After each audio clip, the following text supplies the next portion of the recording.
This is NFA Talk, the show that talks about guns and gun rights, keeping you up to date with what's currently going on, from the newest guns, promotions, and events, plus how we're lobbying for your rights.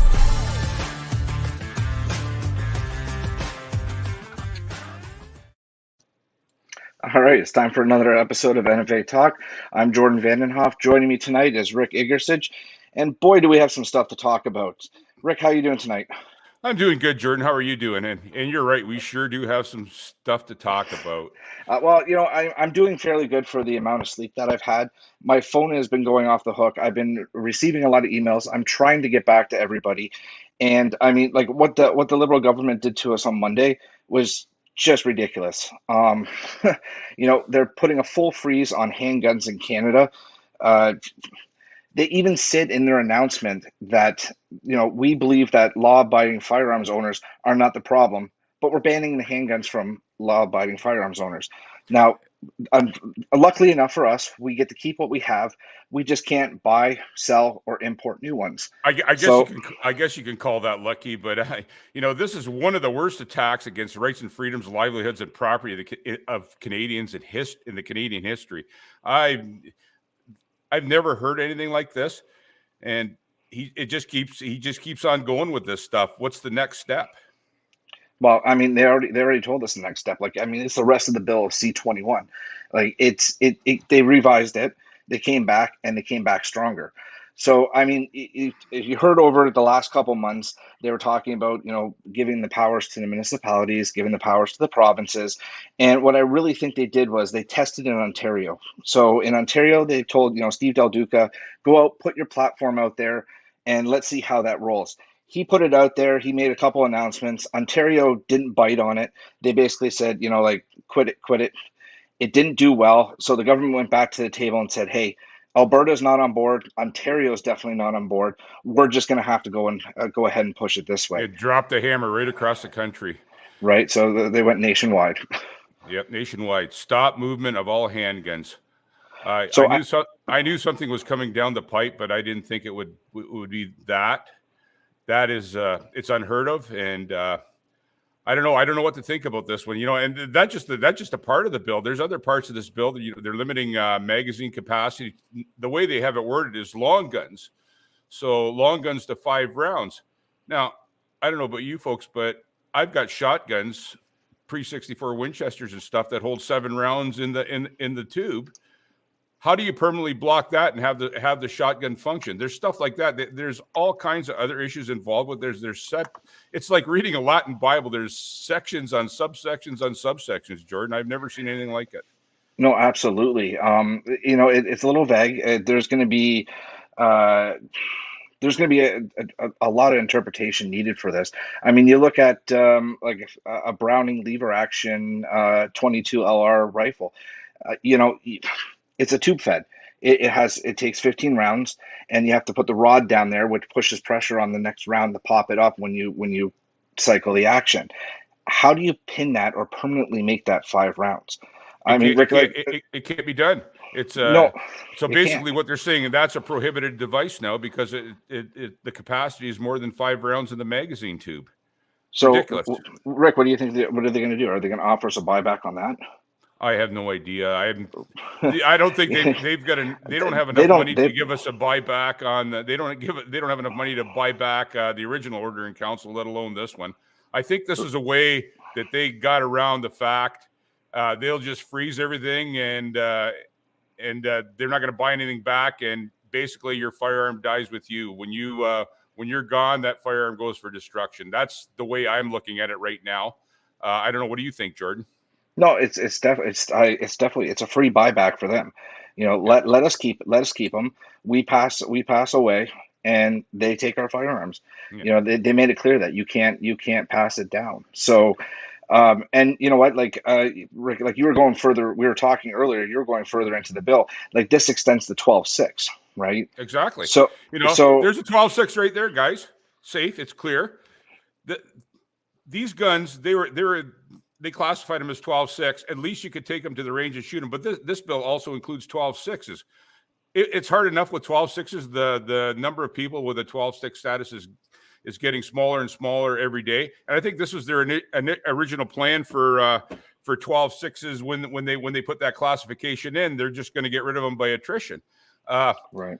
There's some out there. If you're lucky enough to have some that are pre-47, you at least our near family members can get a 12.7 status and keep the guns in the family.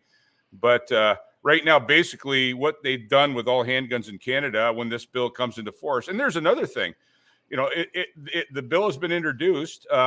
There's talk that they're going to do an order in council and put sections of the bill in force right away, and that's the part that worries me the most. They're going to stop sale of these handguns. I know I've been online looking at some stuff, and I've been talking to some gun shops. Sales are just a boom, and people are going into gun shops buying. If they don't have what they want, they buy something else. I've never seen anything like that. People are lined up outside of gun shops just to get a handgun. I just spoke to Blair from Lever Arms.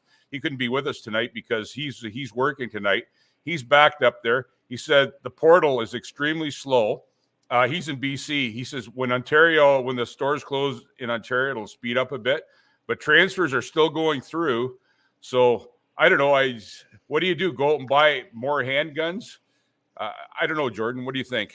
No, absolutely. I mean, I was online. I was shopping. There's one or two that if this is how it's going to be, which of course we're going to try to challenge everything. But if this is the way it's going to be until the next government, and that's if the next government's willing to reverse this, there's one or two handguns that I'd still like to have in my collection.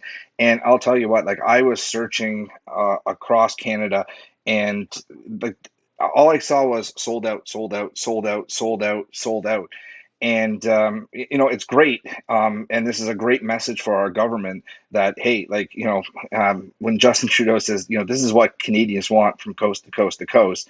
Well, why are Canadians from coast to coast to coast buying all the handguns? We already have 1.1 million handguns in Canada, and now they're buying more.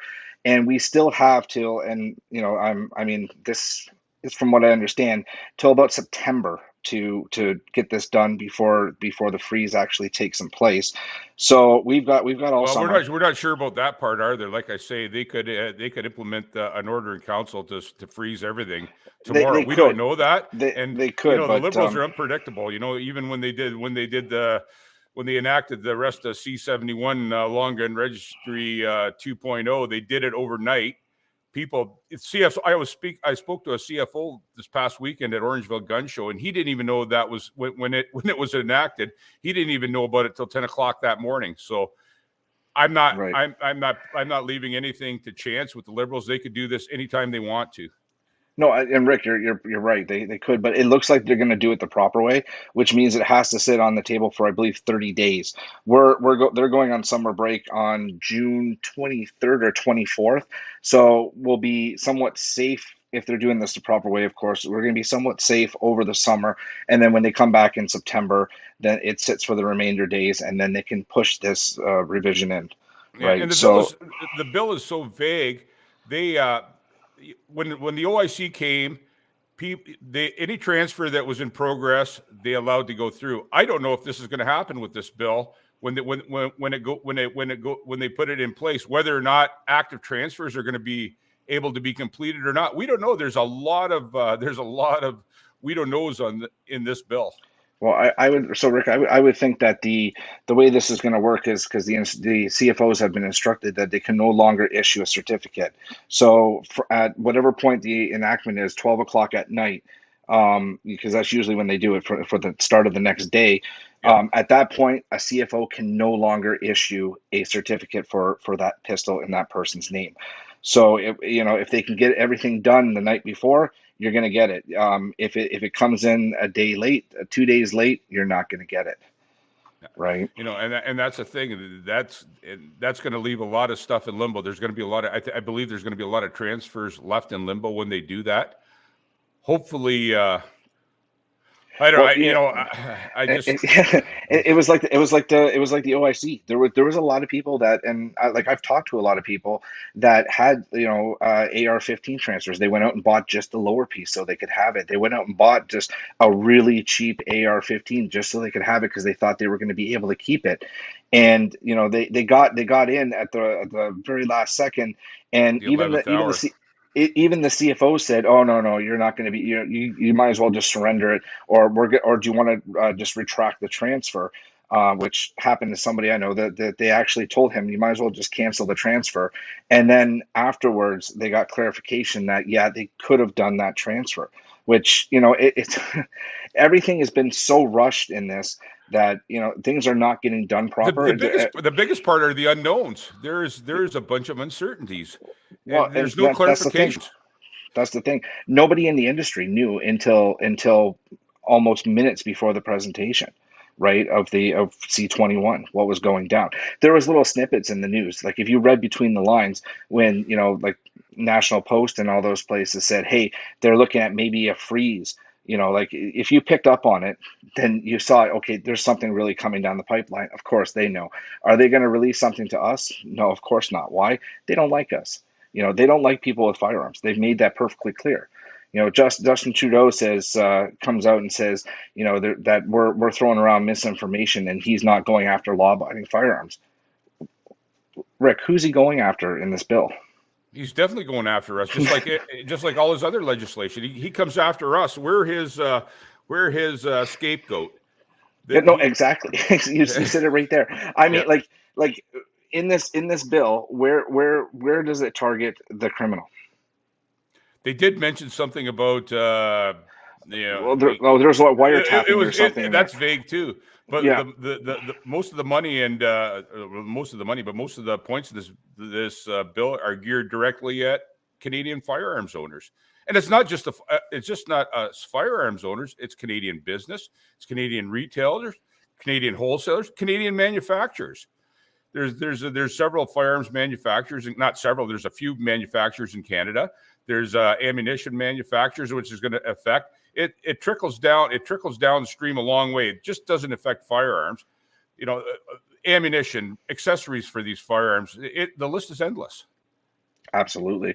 How many jobs are going to be at risk over this?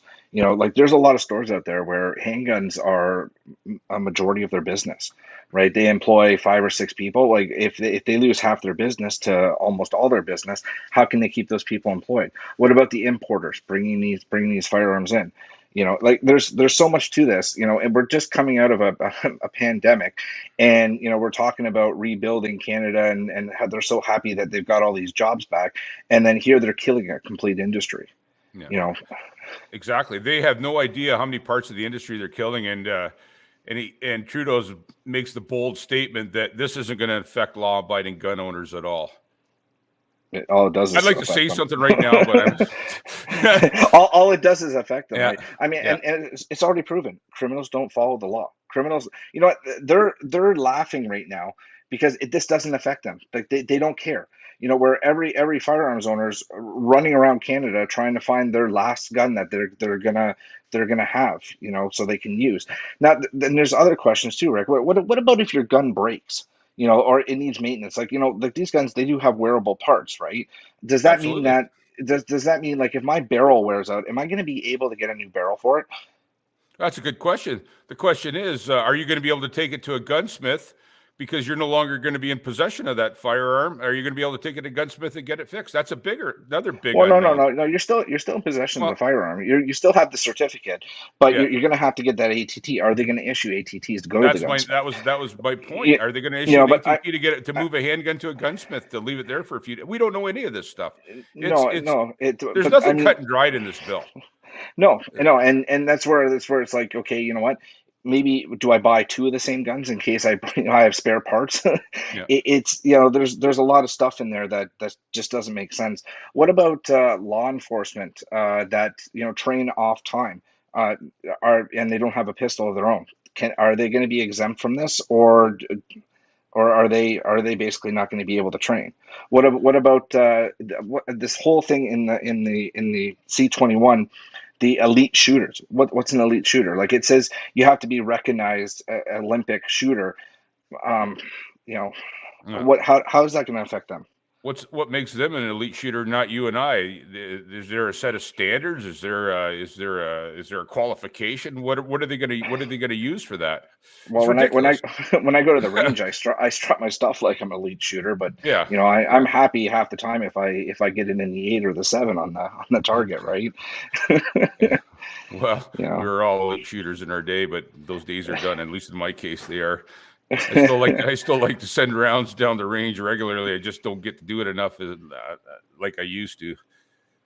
Yeah, there's a lot of questions to this bill that makes me wonder. What about the borrowing clause? Have they thought of that? So we're not transferring. We're not transferring. We're not selling. We're not giving to it. But can I still call the CFO and get an I ATT wonder if they're following the same standards as C-21. Your borrowing is still permitted, but right. This handgun thing, it's worded completely different. I don't know. I have no idea how anything's going to happen. We're lost in this. I know one thing though. We're not going to stand for this. We're gonna fight this tooth and nail.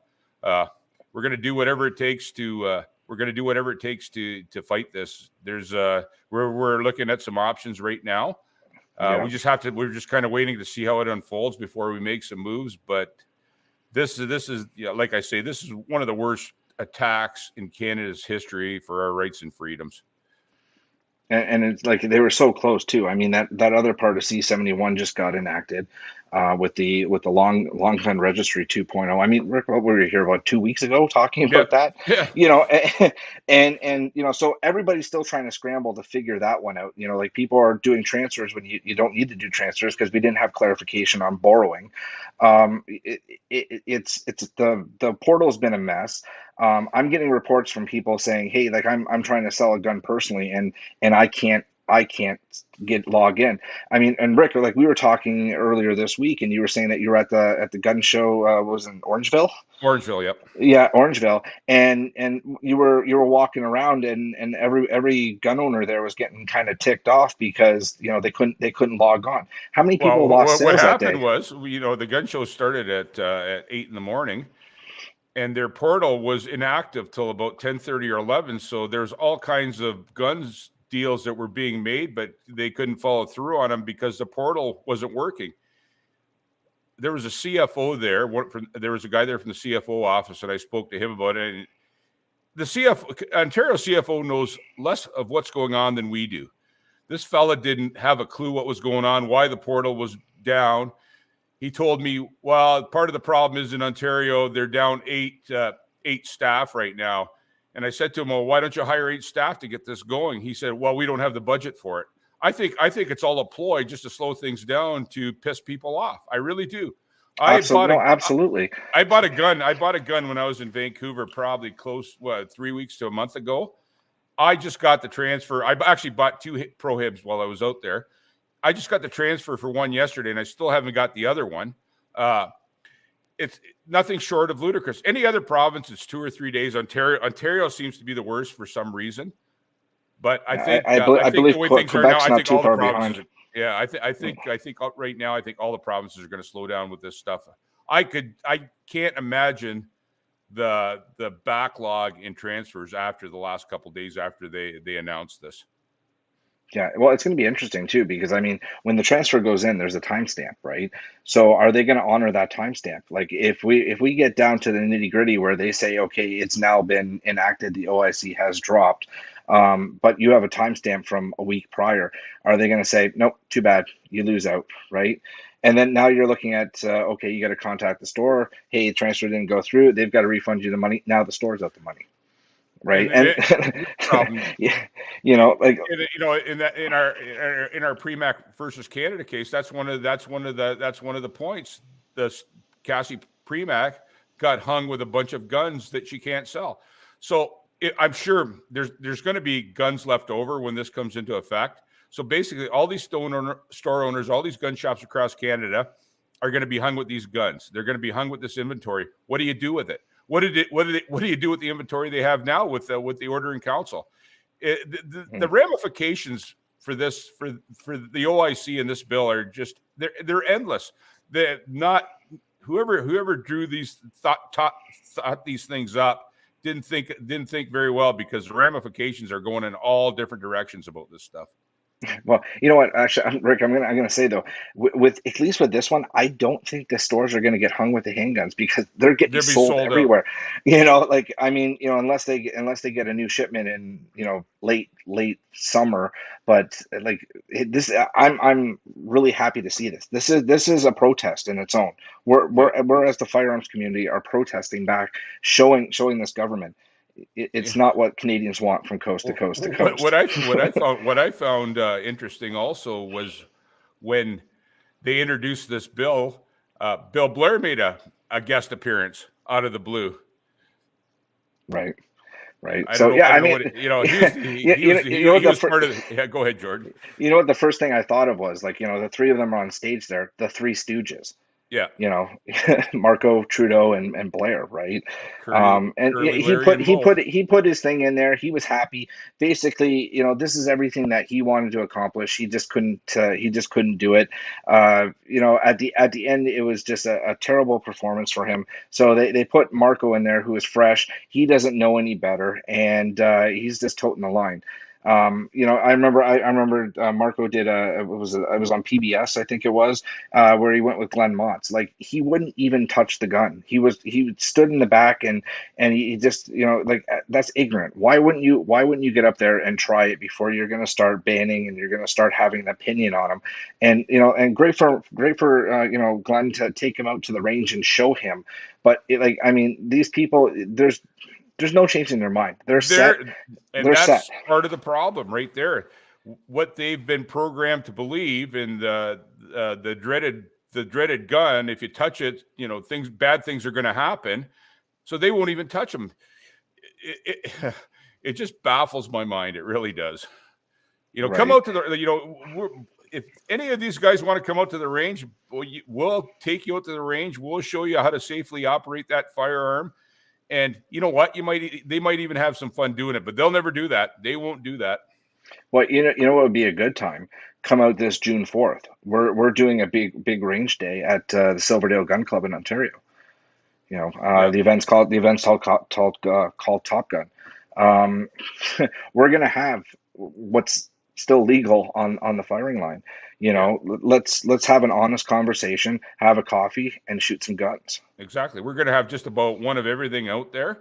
So what's legal? You know what? That it's going to be a great time, everybody. If you can come out, definitely come out. Even if you want to shoot some weird stuff like these, we're going to have a bunch of prohibs there and stuff like that. Stuff that people haven't had a chance to fire and stuff. We'll have that stuff there, but.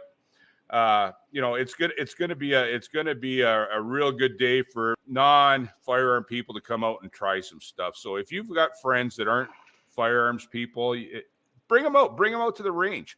It's the best way to win our causes if we get new shooters out to the range. Absolutely. I love doing new shooter days. You know, you bring somebody to the range, and I've brought many people to the range with me, and some were on the really hesitant side, that they watch the Hollywood movies and they see all this action going on, and they were, I'm not going to say scared, but they were very hesitant. And you get them out there, you work them in slowly. You don't give them the biggest caliber right off the hop. No. You give them a 22. They shoot it a couple times. You work up to a 9. You work up to a 45. By the time you're done, they're looking. They're going, hey, I'd like to shoot that 454 or the 50 Desert Eagle, right? Yeah. And they leave with a smile. Do they go get their license? Some do, some don't. But at least they have a better understanding of our sport, our hobby, and for a lot of us, our passion, right? So June 4th is going to be great that way. We've advertised it where we want the public to come out. You know, no license required. Of course, we're going to have lots of safety officers walking around.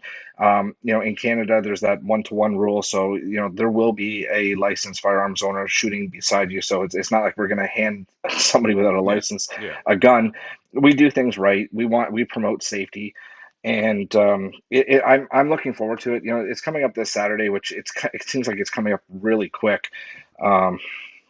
Rick, I mean, it's the unfortunate thing was, we've done these in the past by different names, and Jordan always had some 50s there, and the lineup for the 50s was around the corner. Unfortunately, those are safe queens now. So, but we've got some other pretty interesting stuff out there. We've got some other stuff out there that'll be fun to shoot. We've got Tavors, we've got some 300 Win Magnum long range rifles. We've got prohibs, all kinds of shotguns, Benelli M4s. If you guys, there's a lot of guys always talking about the Benelli M4s. I'm going to have mine there for people to shoot. We're gonna have it's going to be a lot of fun. I just actually looked at the weather forecast, and I'm not going to try to jinx myself, but it's looking pretty good too. Great, you just did it for us. No. Yeah. There was a comment there that handguns just became worthless in Canada. The value, because we can't do anything with them. Yes and no. Is it really worthless? Like, I mean, if you enjoy your sport, is that like, can you put a price on that?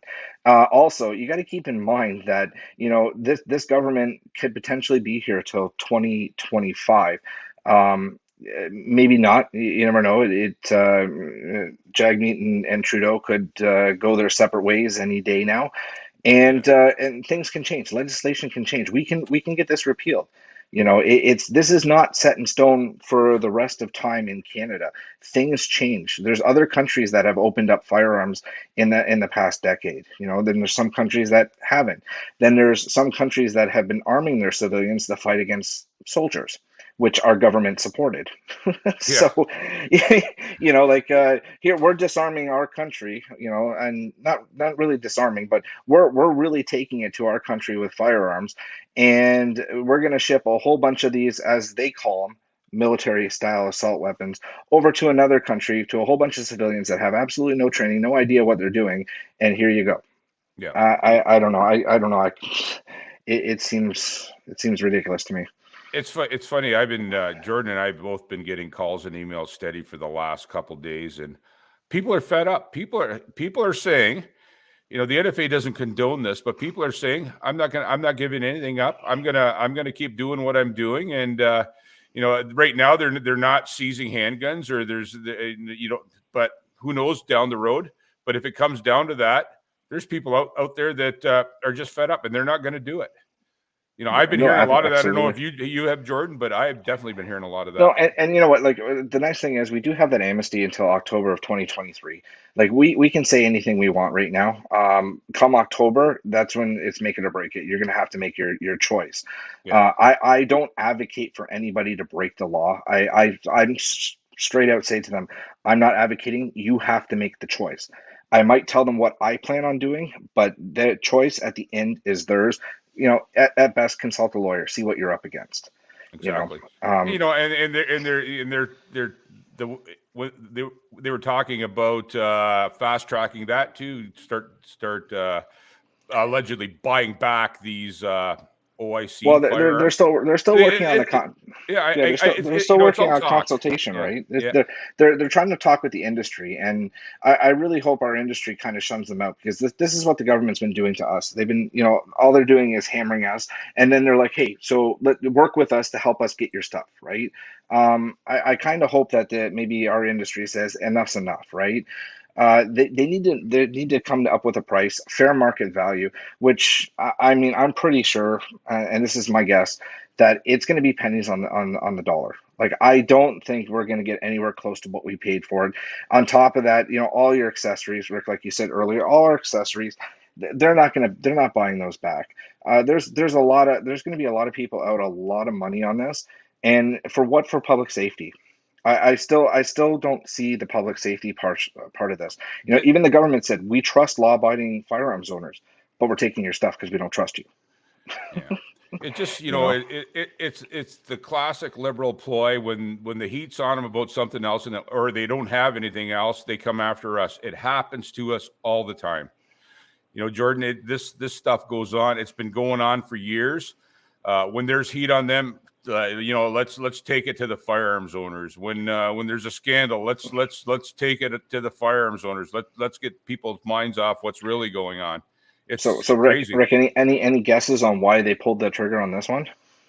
Well, there's been a couple tragedies, And the Liberals never let a tragedy go to waste, ever. Well, yeah, that's a good point. But I mean, that was the opportunity right there, right? And I don't want to get into what happened, and because it happened in another country. We're in Canada. We should talk about Canada and Canada points, not what's happening in another country. Exactly. We shouldn't use arguments from another country. Talking points. We don't, but they use because they wouldn't have any argument if they left every other country out of the argument. They would not have a reason to take our firearms. We don't have what's going on in other countries happening in Canada.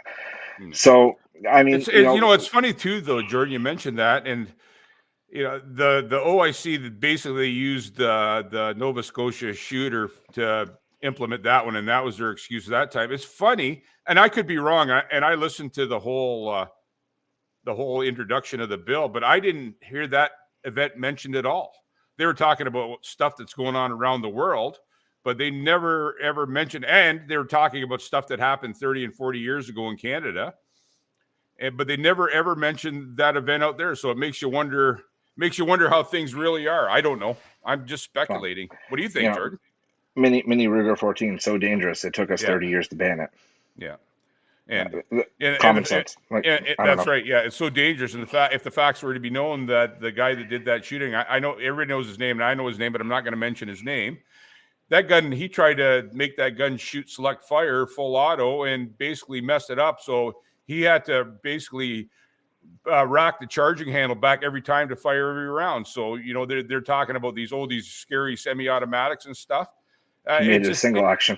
Yeah. He had a single shot. Right. But that stuff never comes out in the media, of course not, because that would throw a curve in their narrative. 30 plus years. Now we ban it, but and it's not even that. You can still keep it for another. What's it going to be? 4 years by the time you absolutely have to surrender it. So if it was absolutely dangerous, why not take it right away? This is what I'm getting at. Like you don't have to be a rocket scientist to see through the crap that these people are slinging, right? No, it's it makes our job harder every day.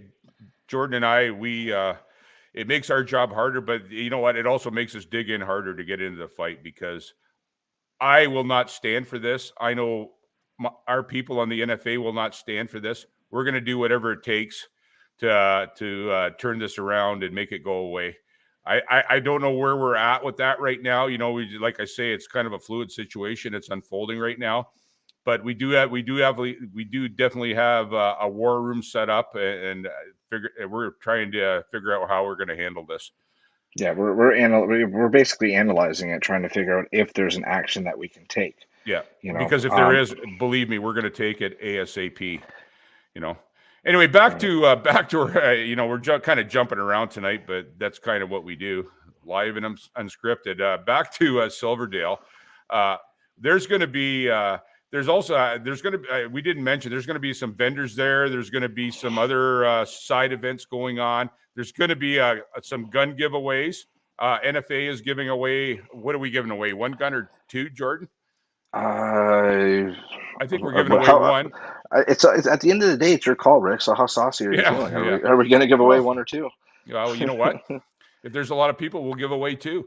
If there's not, we won't. But that's, what, everybody come out. So maybe we'll give away 2 guns. Lance is giving away a firearm, I believe. Yeah, they're giving away a Cross 308, I believe. Yeah. And, silver. I'm not sure about the handgun. The Silverdale is giving away 5 memberships. Guys, don't quote me on that number. They're giving away a couple hunting courses, I believe, and a couple RPAL courses. Yeah. Right. So I mean that's great, especially a membership. Yeah, Joan at Silverdale's got a pretty good setup. She's got parking lot set up outside the perimeter with golf carts for people to ride in, so nobody has to walk.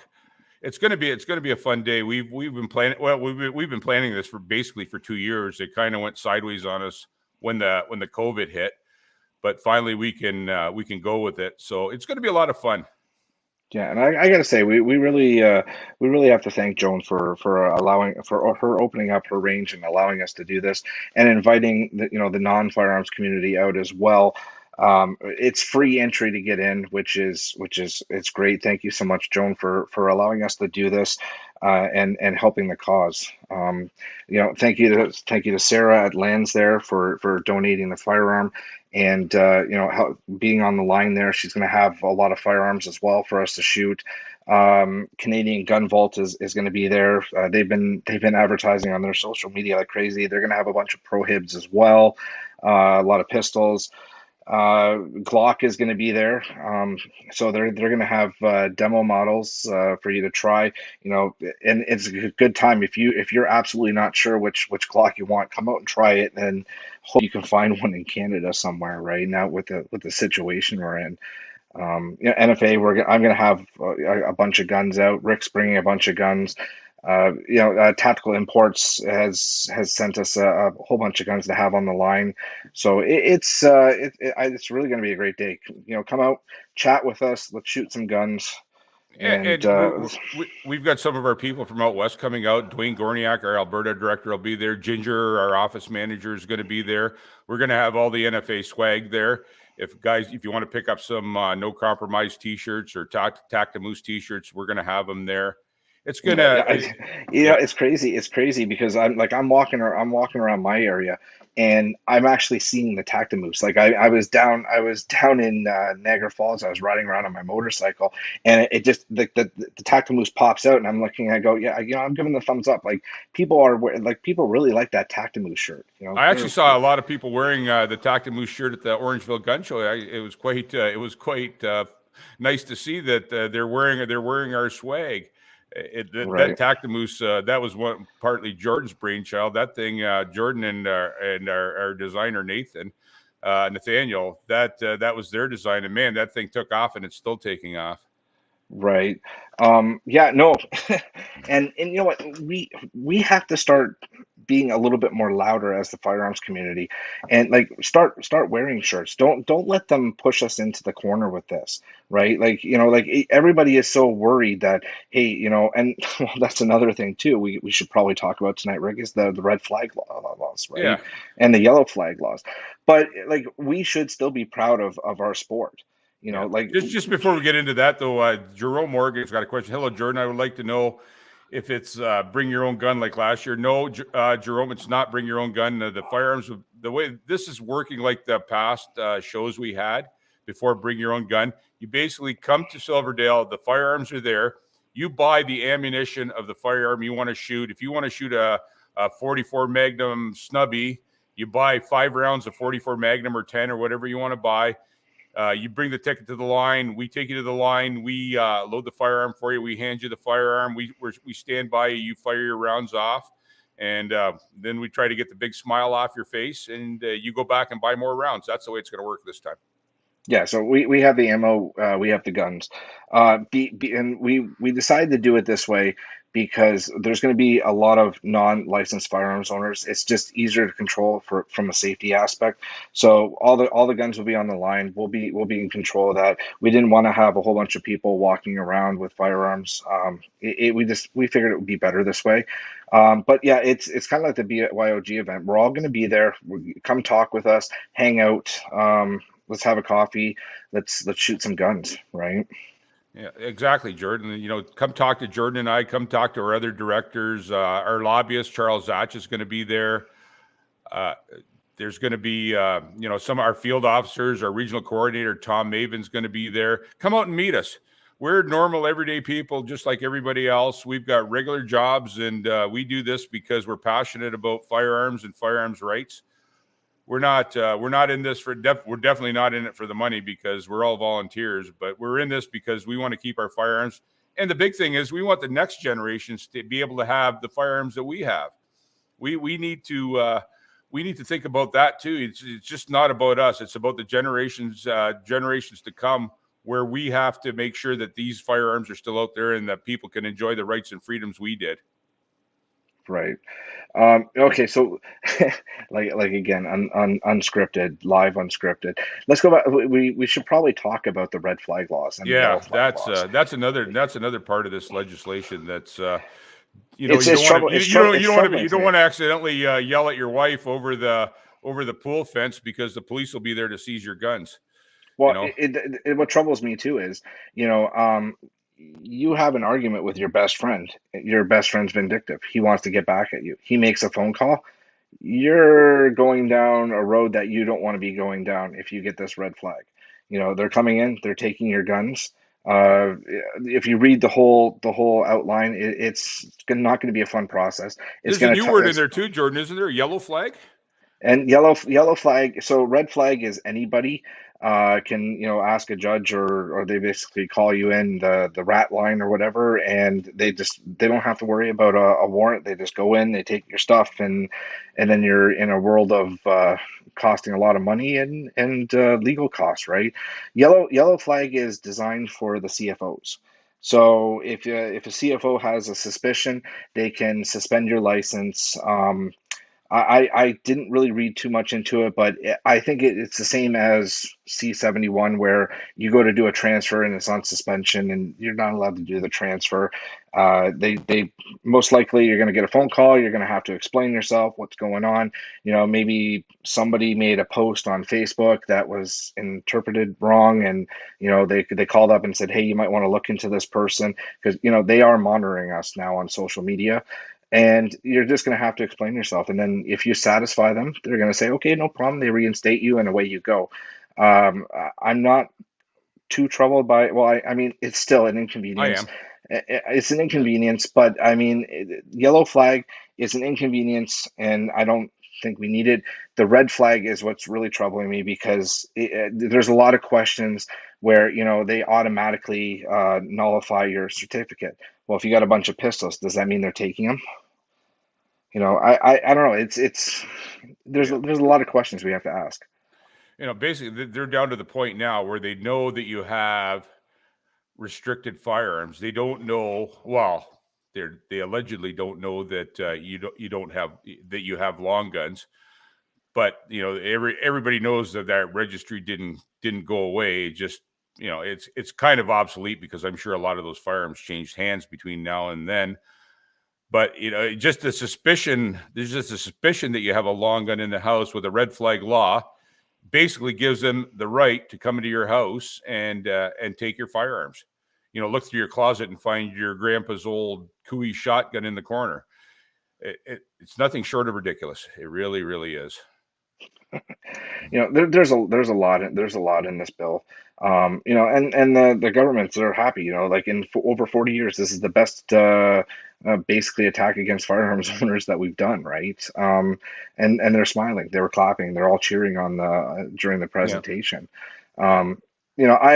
I said to myself, I said, you know what? I'm just going to read the bill. I don't want to watch it, because I'm just gonna get upset over this, right? Yeah. And then I found myself sitting in front of the TV, the internet channel there, CPAC, and I'm watching it, and Trudeau gets up there and he said, he does it exactly like how he did the OIC.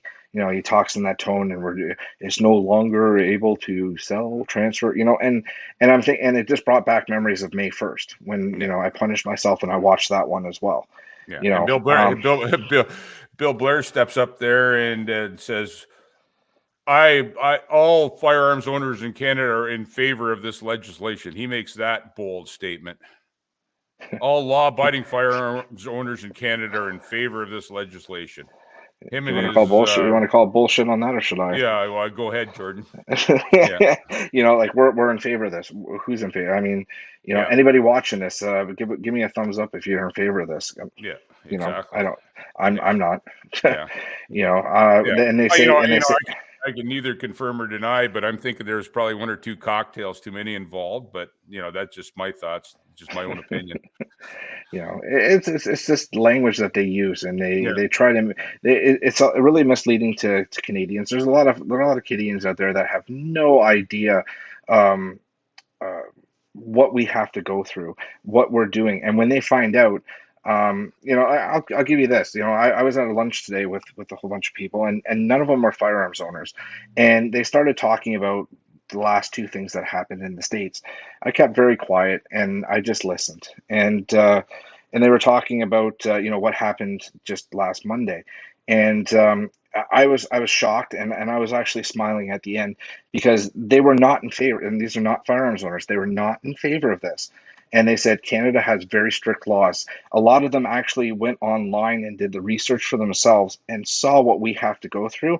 And they said what they are doing, and this is all their words, what they're doing is just punishing law abiding citizens, and this will do absolutely nothing to curb the problem. And I kept quiet the whole time and just kind of smiled and said, I think people are starting to wake up to the what the Liberal government's slinging, and that's good. I think that's good, but it's a little too late.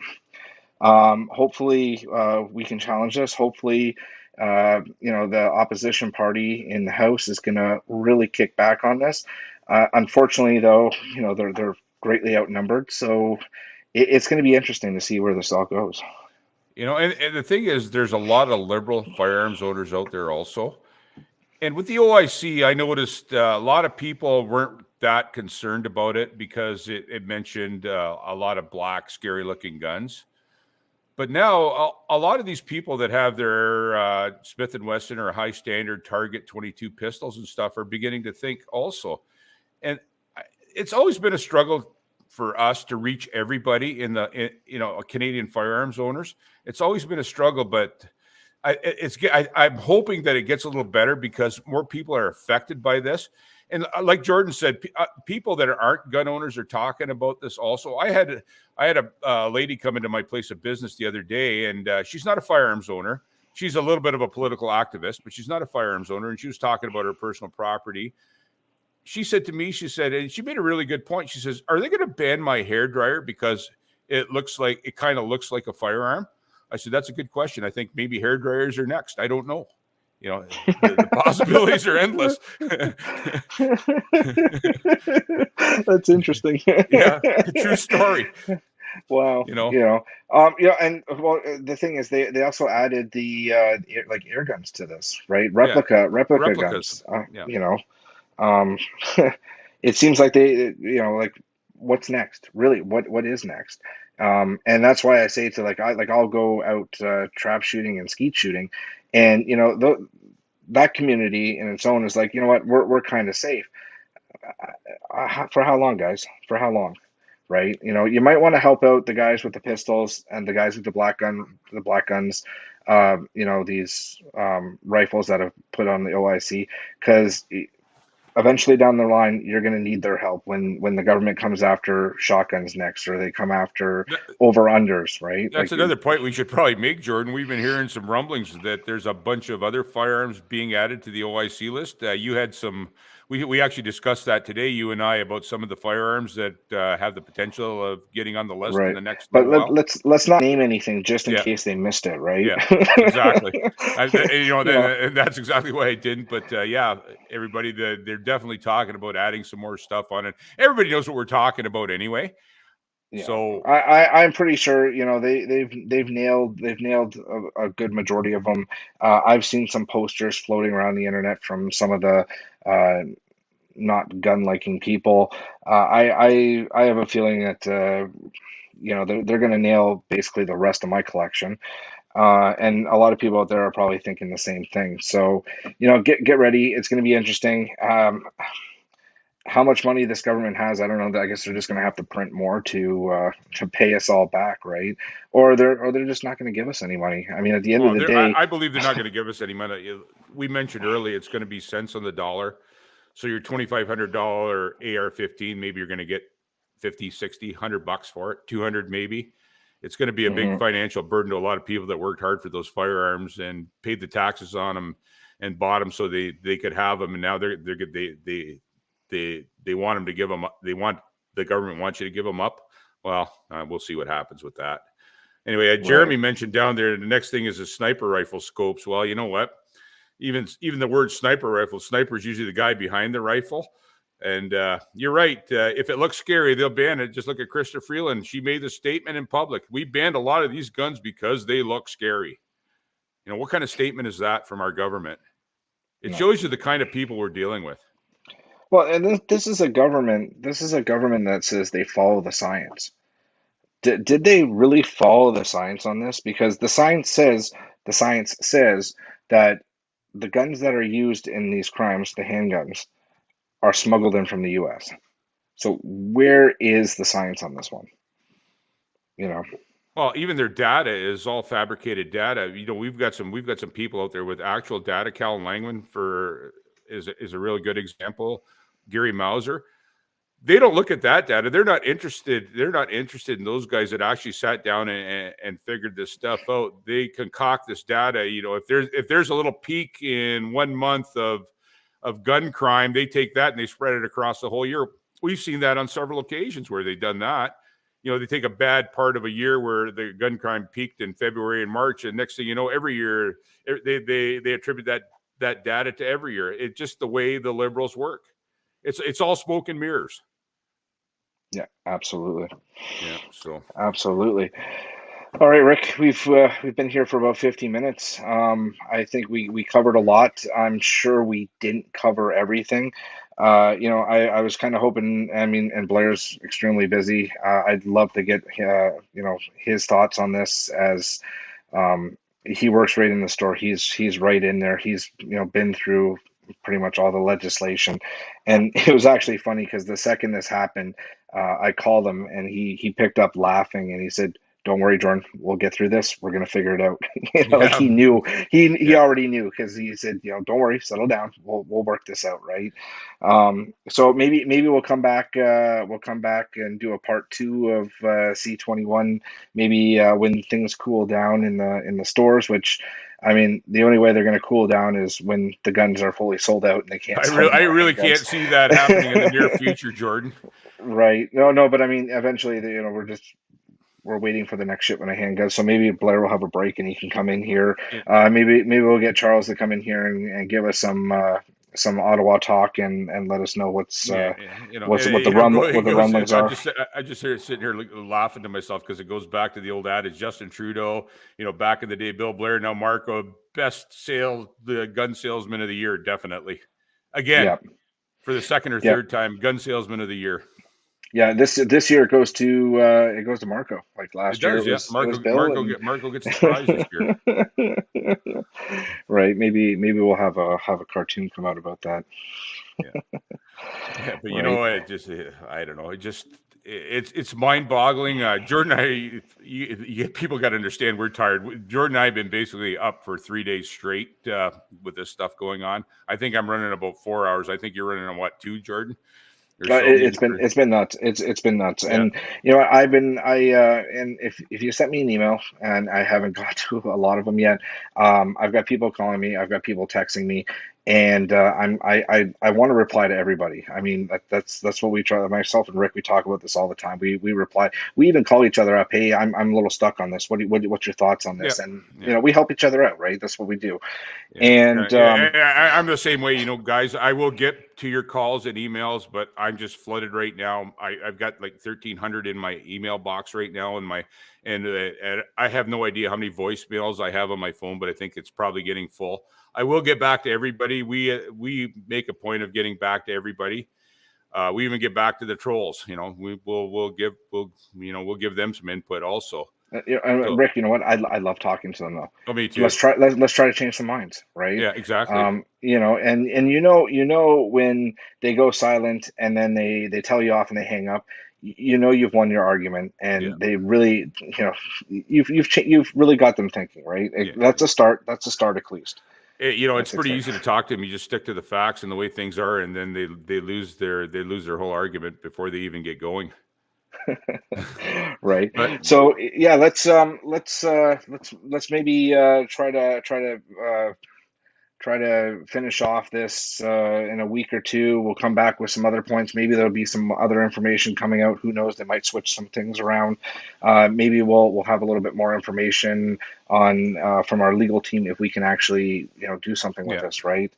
So, and of course, as always, the NFA, if you can, if you can help us out, please help us out. This stuff is not cheap, the stuff we're doing. And like I say, if you got something to share, please help us out. We would sure appreciate it. Absolutely. And you know what, like, just go visit our website, nfa.ca. Become a member. The more voices we have standing, the more membership we have, the greater the voice we have with this government. Sign up, become a member. But it's not just that. Not becoming a member is just, you become a member and that's it. We still need to have you be active. Come out to our events, help us spread the message. Go on our social media, share our message. Do what you can, and hopefully we can get this whole narrative changed around, and let's see what we can do with this. We're the NFA, our board we're a small voice, but the people out there, you people are the big voice, and you need to contact your MPs. Talk to your neighbors. Talk to non-firearms owners. Get the word out there. That's what we need. That's what we need to do. We can only do so much, but that's why we need you guys to help us out with this stuff. We really, really do. Absolutely. All right, so I'm going to end it there. Everybody that tuned in tonight, thank you so much, and we'll see you next time. See ya. Thanks for listening to this episode of NFA Talk. Like and follow the NFA on social media and sign up to become a member.